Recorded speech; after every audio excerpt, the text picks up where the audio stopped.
बिस्मिल्लाहिर्रहमानिर्रहीम नहमदुहु व नुसल्ली अला रसूलिहिल करीम अम्मा बाद। मोहतरम नाज़रीन इकराम, एक साहिब हैं आदिल ख़ान, इनकी जानिब से एक कमेंट है, अलशमन नाम के माना क्या है। देखिए, इस लफ्ज़ को काफ़ी तलाश किया। जो लफ्ज़ आपने लिखा है अलशमन, आइन लाम शीन मीम नून, इस लफ्ज़ को लुग़त की जितनी भी मोतबर किताबें हैं उन किताबों के अंदर काफ़ी तलाश किया। काफ़ी तलाश के बाद ये लफ्ज़ हमको नहीं मिल सका। अब ये किस ज़बान का लफ्ज़ है और इसके माना क्या है, वल्लाहु आलम।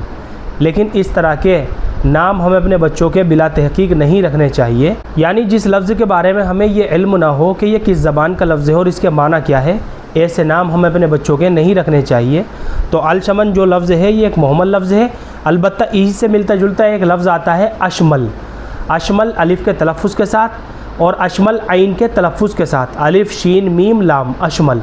अलिफ़ के साथ जो अशमल है इसके माना आते हैं इहाता करना, छुपाना, शुमाली हवा की तरफ रुख करना, और इसका एक माना है दूसरे की निस्बत ज़्यादा शामिल और जामे होना। ये सारे माना जो है ना, ये अशमल के हैं। जो अलिफ़ के साथ अशमल है, अलिफ़ के तलफ़ुज़ के साथ। और एक लफ्ज़ आता है आइन के तलफ़ुज़ के साथ अशमल, इसके माना आते हैं एक मकाम, यानी ये एक जगह का नाम है।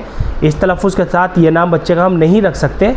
अलिफ़ के साथ जो अशमल है ये नाम रखने की गुंजाइश है। अलबत्ता आपने जो लिखा है अलशमन बेआइन ही, ये लफ्ज़ हमको लुग़त की किताबों के अंदर नहीं मिल सका। ये किस ज़बान का लफ्ज़ है और इसके माना क्या है, वल्लाहु आलम। इसलिए हमें अपने बच्चों के ऐसे नाम नहीं रखने चाहिए। हमें अपने बच्चों के ऐसे नाम रखने चाहिए जिन नामों को रखने का मुसलमानों में तामुल हो, या जिन नामों के अंदर से इस्लामी तशख़्ख़ुस झलकता हो, ताकि उन नामों के असरात हमारे बच्चों की ज़िंदगी के ऊपर बराह रास्त पड़े। उम्मीद करता हूँ कि आपको अच्छी तरह समझ में आ गया होगा। अल्लाह हम सबको सुन्नत व शरीयत पर पाबंद फरमाए। फ़क़त वल्लाहु आलम।